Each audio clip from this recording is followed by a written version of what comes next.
it's awfully cold outside.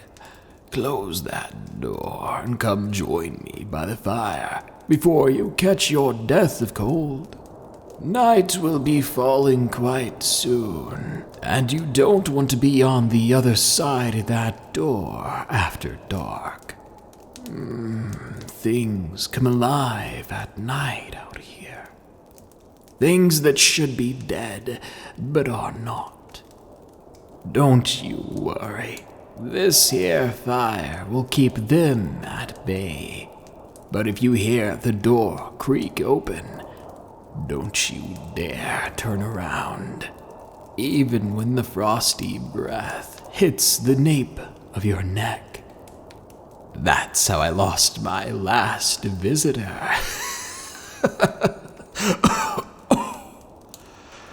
These are 5 disturbing stories for a cold winter night.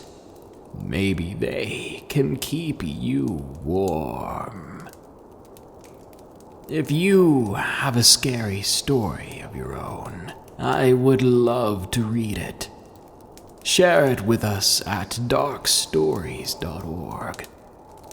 Now, let's begin.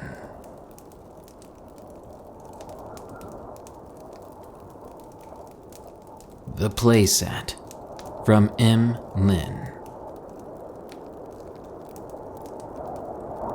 Recently, it was my niece's 6th birthday. This made me recall my own 6th birthday from years back. I got a playset that was quite big. Well, at least in my little child mind. It had a slide and 2 swings that were connected together with a platform. But I loved those swings the most. When we were having the swing set built, the man who came by to build it said that he only had the material to build the swings part for the day, and that he would be back tomorrow to build the slide. That didn't matter to me, though. I was too excited to care. I loved swings. After the man was done building the swings portion, he was also able to prepare the platform that was elevated above the ground, which the slide would connect to. However, the man warned me to be careful and not to go near the platform yet, as it didn't have all the proper railings installed yet. I was so happy, all I wanted to do was swing. So there I swung. I was alone in our backyard, my father inside the house. He kept the window open in the kitchen to listen out for me and to keep an eye on me. I stayed there on the swing closest to the platform for hours. It was such a gorgeous day. I remember how bright and sunny it was. I remember how quiet and peaceful the day was too. How good it felt to be outside in the breeze. I would kick my feet back and forth, back and forth. I swung as high as I could go, trying to reach the very top. Then I would let my feet dangle as I decelerated, catching my breath and doing it all over again. Then, for some reason, as I swung back, I looked over to my left. Something caught my eye. I noticed the right side of a person on a ladder that was leaning against the back of the playset, where one of the railings were. In that slight second that I saw the man, I remembered every detail in my mind of him. But I never did see his face. I saw that he looked like a construction worker. He wore a white long-sleeved shirt and blue jeans. He also had a cloth on his head that was covered with a dusty cap. He wore brown work boots, as well as dirty worn gloves, and in his gloves he had a hammer. He was hammering something. He was hammering the railing on my playset. I thought this was strange, because the man said that he'd be back tomorrow. And this wasn't the same guy. At least I didn't think it was. So I swung back and forth again. But the very next time I looked over, the man was gone. I had no idea where he went or why he had been there. I curiously jumped up off my swing as it slowed down. I kept my head over my left shoulder, never taking my eyes off of the place I last saw the man. I got up and I slowly made my way toward the back of the playset. There was only one man who built the playset, but he had left hours ago and looked very different from the person I'd seen. I stood right where that man had been standing and hammering, but no one was there, and there were no traces of him being there. No footsteps in the grass, no ladder, nothing. I slowly made a few laps around the playset, observing it closely. I looked around my yard for an answer, but there was none. My father then walked outside, calling for me to come back in the house. When he saw me staring at the playset, he asked me what was wrong. I shook it off and told him it was nothing, and that I was just happy to have a playset. We went inside, and eventually I made myself believe that I had imagined it. The builder came by like he said he would the next day, finishing up building the playset. I'd practically forgotten what had happened the previous day, letting the incident fall to the back of my mind. Every day I would play outside on that playset. However, I never went to the back of the platform where the man had been. A few months go by. I remember this part like it was just last night.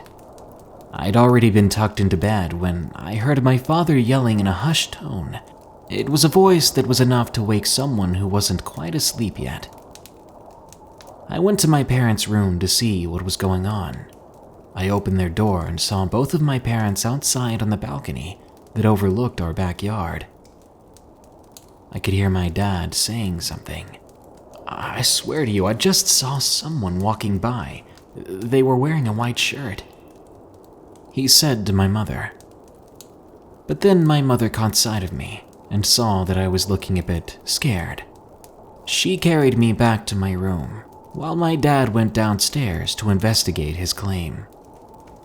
My mother stayed with me until he came back inside the house and up to my room. He said that he didn't see anyone there. They must have been gone already. He assured me that everything was okay and that I could go back to bed.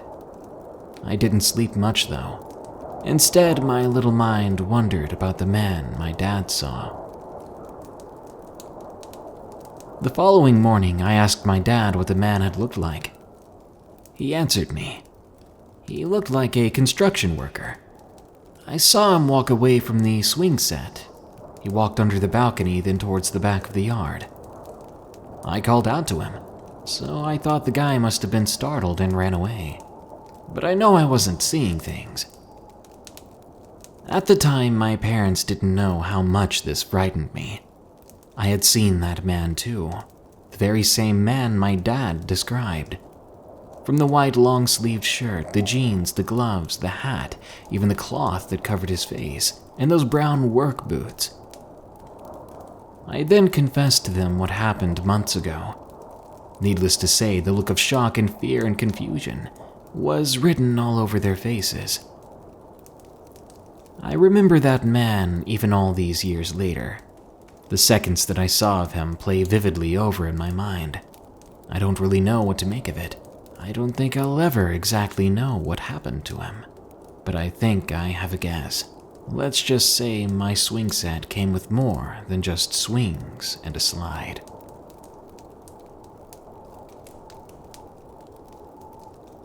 Scopophobia by C.D. Kester. The other day I was driving to work.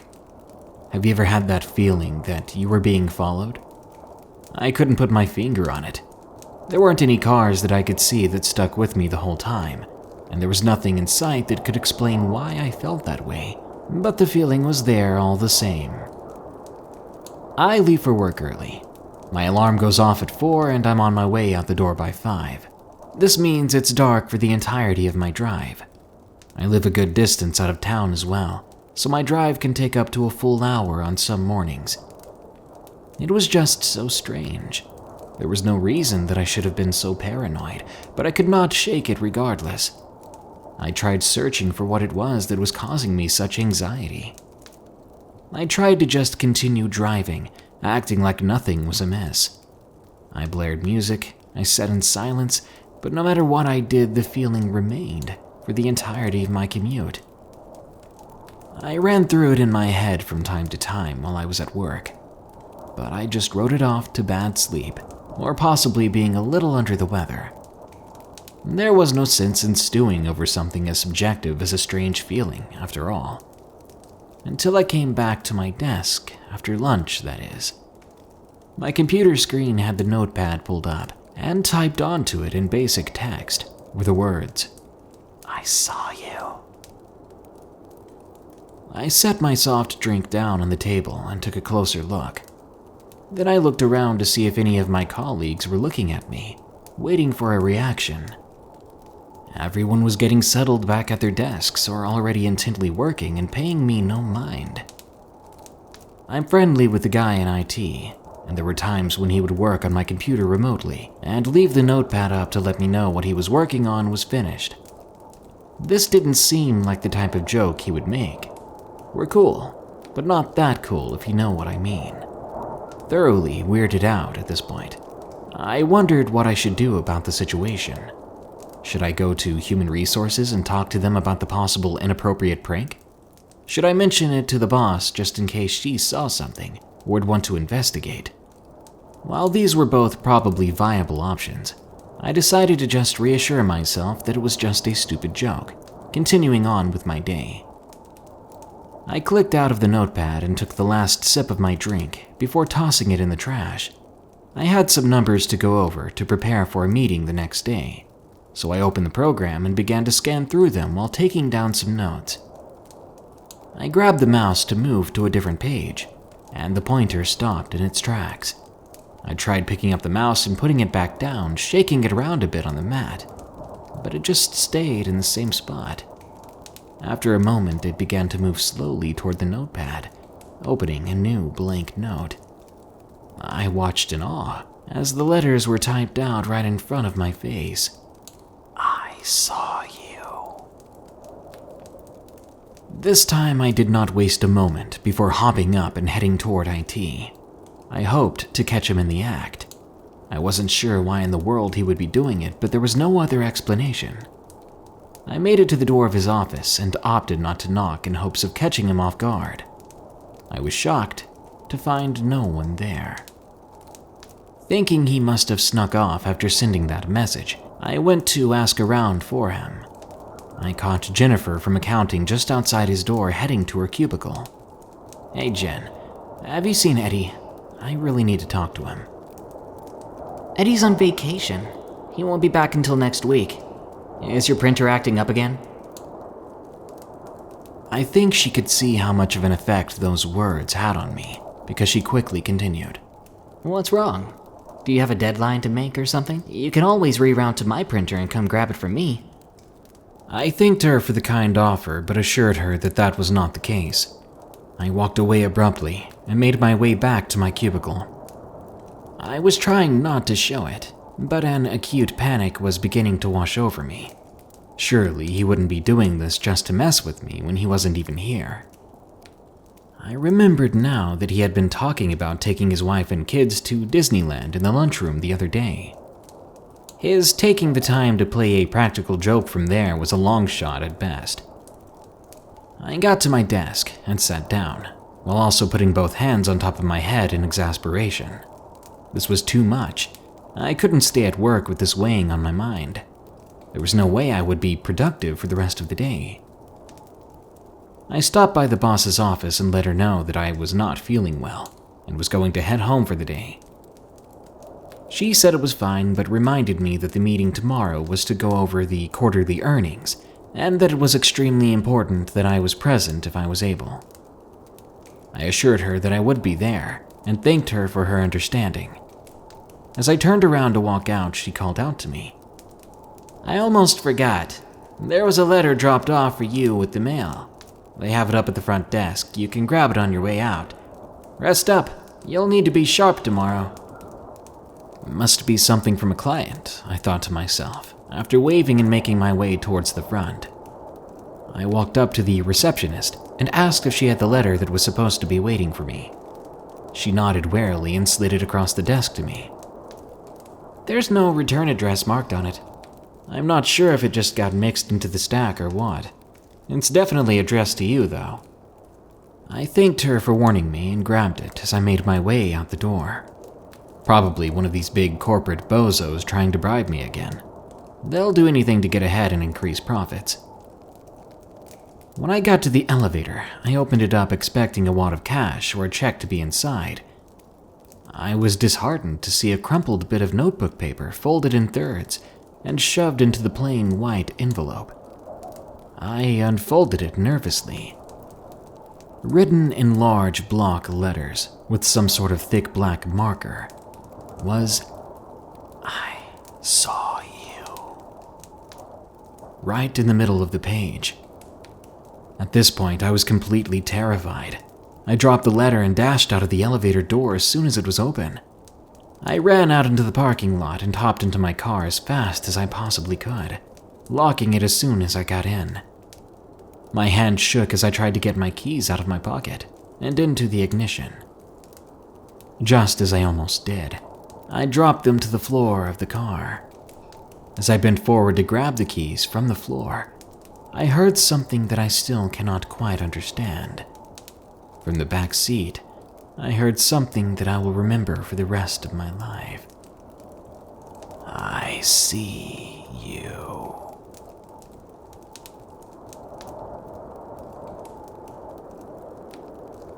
The Deer Moose, from Dwiam. Me and a close friend had an experience a couple of years ago. I'm a skeptic like many people claim to be, and honestly to this day I'm unsure if what me and my friend experienced was even real, or maybe just two-person mass hysteria. Maybe we're just filling in the gaps with our own imagination, but I'll leave that up to you. I live in a semi-small village about 10 kilometers away from the fourth largest city in my country. That said, it's not too big, but it's not the everyone knows everyone type of small town either. My home country is mostly meadows, plains, and farming ground or forest. So granted, the 10 kilometers surrounding the village is rife with nature and wildlife. Due to this, my close friend and I picked up a habit during the summer months to go for walks during the middle of the night. We'd basically just be playing video games, get bored, and suggest we'd head out for a walk. We live on the same street, so it's literally just a step out the front door to meet up. These walks would last anywhere between 45 minutes to several hours, depending on how much energy we had left and how late it was. Usually, we'd be walking down some unlit streets and away from any houses and lit streets. Mostly because maybe we're idiots, and we don't wear reflectors to be seen by cars. Then again, we prefer not to run into people who might think of us as delinquents or something. Plus, it's a nice feeling to be the only people moving around outside for several kilometers. One night, we're just about done getting salty over various multiplayer games, and decided to head out. The clock was around midnight when I shut my PC down and got dressed. We met up and started walking aimlessly away from the village and out towards the countryside, where only a few houses and stables were located. We were having a blast, being silly, singing out loud, playing music from our phones. Eventually, we made it to one of our favorite walking routes, where the meadows and farmland turn into a dense pine forest, and after a kilometer, there's even a golf course located there. After walking a while through the forest, we both get a rather creepy vibe, and we start looking around. Granted, we don't see anything weird, or much at all actually. It's dark out, and the forest is so dense, with old moss hanging from the branches in many spots. We couldn't even hear that much either. Well, just turn up the music, we thought. Sing louder, scatter away those uneasy feelings. We keep on walking and eventually reach the golf course. It's a tiny bit brighter here due to the forest clearing up, and we can now see a shorter distance to the left and right, which was nice, because the uneasy feeling gradually faded away. Soon, we hear a loud sound to the right, and we see a moose charge across the widespread lawn of the golf court. This caused our feelings to completely fade. It was just a moose. We walk a bit further past the golf course and through another short bit of woods until we made it to a crossroads. We then turned around and began to walk back. Neither of us felt uneasy this time, and our high spirits were back. We were still singing and being dumb while playing music. But then another sound is heard to our right. This sounded like coughing, or like someone clearing their throat to try to get your attention, but a lot deeper than that. Our heads instantly snapped to the right, and we spotted another moose in the woods. Nothing to worry about, we thought. Phew. The moose then takes a couple of steps towards us, while lowering its head, and my friend yelps, turning on his flashlight in hopes of deterring it from charging us. Moose can seriously screw you up, and it would have been terrifying even on the brightest of days. Now this is where the strangeness comes in. This moose did not look like a moose at all. Sure, it was built like a moose, but I swear to God that the mental image I get when I think back on that brief moment, when the creature was lit up by his flashlight, I saw something twisted. I saw something wrong. When I searched for antlers on its head, I instead saw several deer legs growing out from the moose's skull, all kicking and twitching and writhing. And as for the head itself, it looked more like multiple heads, as if you took the head of a deer or moose and then chopped it off at the lower jaw, then took another deer or moose and did the same thing, putting both of the upper jaws and faces together to form one head. From what I can remember, from what I hate to remember, my mind tells me both of the faces of this thing, the upright and the upside down one, looked absolutely fine. Like there was nothing wrong with them, no dripping blood or sagging flesh. As if it was just a combination of multiple completely healthy deer. Safe to say, the two of us raced out of there, and we didn't stop running until we left the woods entirely. Then we probably ran another extra 500 meters afterwards. We couldn't bear anything following us, so we assumed it to be safe after looking over our shoulders multiple times. And this is where my skeptical part starts to explain things, or attempt to. We started asking each other, the heck was that, and whatnot, both of us describing to the other what we saw, and we both came to the conclusion that what just happened was certainly real. I want to believe that we were just piecing together bits of random glimpses and shadows of the thing we saw, creating our own amalgamation of a monster. We've never seen anything else like it ever since, and we still walk out that way towards the golf court every summer several times. And honestly, nothing strange has happened. We've seen plenty of moose though, normal moose. In the end, I would rather believe that we experienced a shared hysteria of sorts. We saw details that weren't actually true. Maybe even our adrenaline got to pumping and clouded our views. Either way, it was a terrible situation, nearly being charged by a massive creature like that. What do you think? Were we seeing things, making things up? Or was it something more real and grim? I'd love to know your opinion.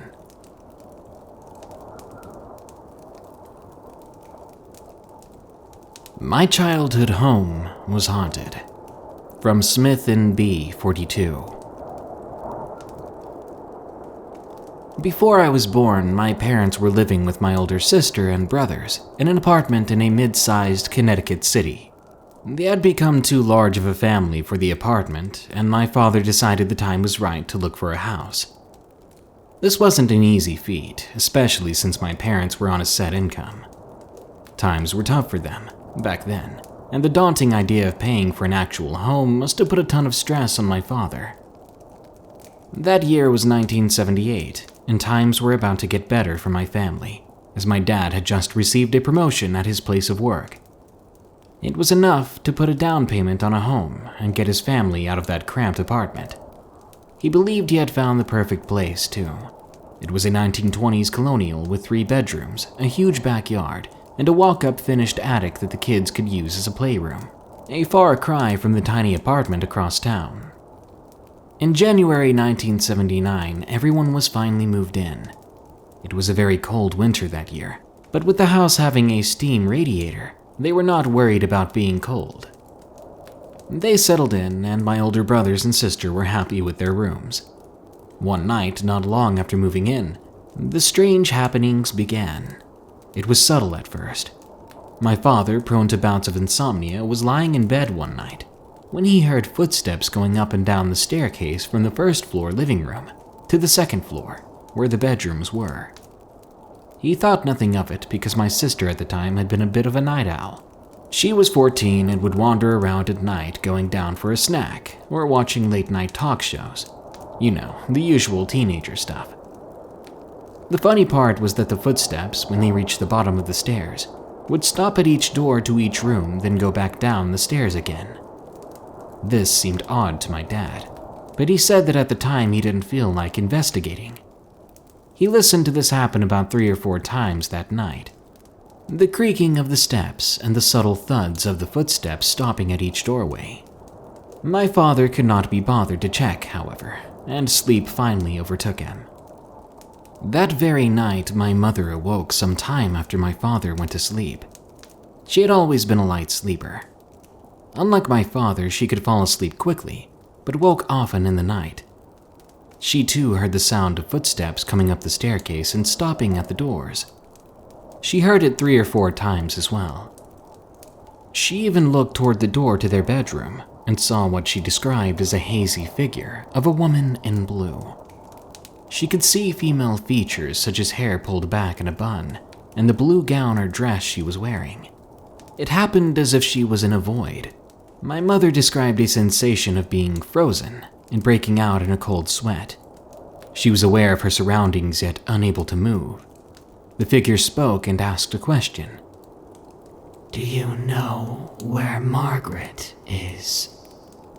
My mother could not answer, and before long the figure dissolved. That was the last thing she remembered that night. She awoke in the morning as if nothing happened. The next morning, my parents swapped stories. My father recounted the footsteps, and my mother shared her much more disturbing story. A few weeks went by and my mother was speaking with her father. She told him the story too. Being the type of man he was, he told my mom the story was bullcrap, and that she was crazy. He was a hard-headed Polish fellow who was very much grounded in reality. This discussion they had is integral to what will happen later on. As time went on, strange things would happen in the house. My father was in the second-floor bathroom when he heard music playing somewhere in the house. He thought it was my sister playing her records or stereo, but then realized he was the only one home. Perhaps it was a careless child leaving their radio on somewhere else. He traced the source of the music to the attic. He scoured the attic, still hearing the music, but finding no source. And those footsteps in the night, the ones often pacing the upstairs hallway or ascending and descending the staircase, had become a regular occurrence. The home had those old-style pull-down shades installed in all the windows. Even those would often go up on their own. Not quietly, they would be flung up violently, often scaring the person that happened to be next to one as it happened. My sister was home alone one day, preparing for a shower. She placed her towel on the back of the bathroom door. When going to retrieve it, it was nowhere to be found, only to turn up on the living room couch later that evening. In the fall of 1981, I was born, and at a certain point, my parents asked my grandparents to watch my siblings at the house while they were at the hospital. My grandfather was sleeping on the couch in the living room, and all was quiet. He woke to the sound of a dress swishing. That rustling of fabric that is telltale of a woman walking in a dress. He looked up and saw a woman in blue walking across the living room and walking up the stairs. He bolted up, thinking someone had gotten into the house, and ran up the stairs to the upstairs hallway to find nothing but children and his wife asleep in the bedrooms up there. When he saw my mother at the hospital the next day, he said, "I believe you now," and never spoke of it again as far as I know for the rest of his life. We lived in that house for 17 more years, strange things would always occur. The ghost, who we nicknamed Margaret, would let us know she was still there. We never felt threatened. In fact, I fondly remember that home as warm and welcoming, loving, with just a hint of added creepiness. Again, nothing demonic or harmful. Doors would open, cats would hiss at nothing, we would see figures out of the corner of our eyes darting up the stairs. There was even an occasion when we smelled cigarette smoke filling the living room, yet no one in our family smoked. Some time before we moved, we got a knock on the door. A woman was standing there, said she was someone who had lived in the home before. She was a daughter of the family my father bought the house from. She asked if she could see the house as to revisit her childhood. My parents allowed it. While going through the house, she would touch doorways in a loving manner and tear up as she walked through the kitchen and living room. After that, she sat with my parents for a cup of coffee. Then she asked something that I'll always remember. "By the way, have you seen her?" We all immediately knew who her was. Then the story started coming out from her about her time in the house, about the visions of a woman in blue in the attic window, about the footsteps. She also stated that her mother dabbled in the occult and Ouija boards. Luckily for us, what we experienced in that house didn't seem to be evil in any way.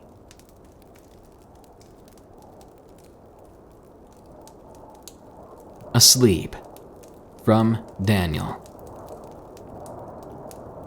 Let me share with you an experience my siblings and dad had in 2011. I happened to be asleep the entire time that it happened.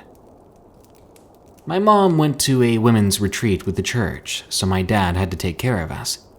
They had been divorced for about 6 years then. At around 10 p.m. that night, I was getting sleepy, but everyone else stayed up watching a movie. I went into my room and fell asleep. Around 1 a.m., everyone was still up watching a different movie, I think, when they started hearing whispering that seemed to happen around them.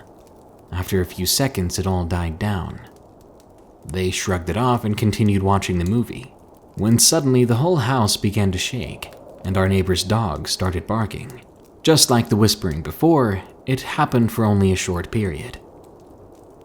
A few minutes passed, and they heard a pot fall, and this was after the shaking. They checked the kitchen, but everything was in order. Then they heard another pot fall, but this time it sounded like it was coming from the roof. My dad somehow got my oldest brother onto the roof, and he wasn't able to see a pot up there, or anything out of the ordinary. Our neighbor went into her backyard and saw my oldest brother on the roof. She asked him, "What's going on?" And he explained. After our neighbor went inside, my brother got down with the help of our dad, and they went back in. Somehow they managed to fall asleep after all that weirdness, and they told me what happened the next day. It's one of several paranormal experiences our family had witnessed that they don't really have an explanation for, and it's something I won't soon forget, even though I slept all the way through it. Well, I hope you enjoyed these spooky tales. Lord knows they're just a distraction.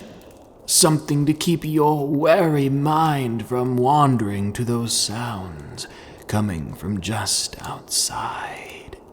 What you hear is not the wind moaning. I wish it were, my friend. But it seems the dead have come, and they wish for us to join their ranks. Pray that the process isn't too painful.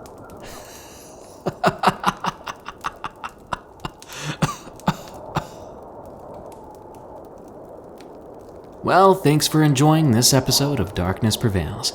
More scary stories are yet to come, so stay tuned. Remember to share your story with us to have a chance to have it narrated.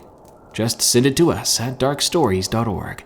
I'm a sucker for monster stories, strange things happening in the woods, and confessions from people with creepy jobs, like security guards, night shift workers, forest rangers, and more.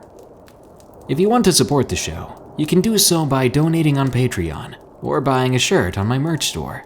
Links to both of those are in the description. Well, until next time, here are the credits to my amazing patrons who continue to donate and keep the show afloat. Remember to stay safe out there and stay creepy, because this world is a strange one.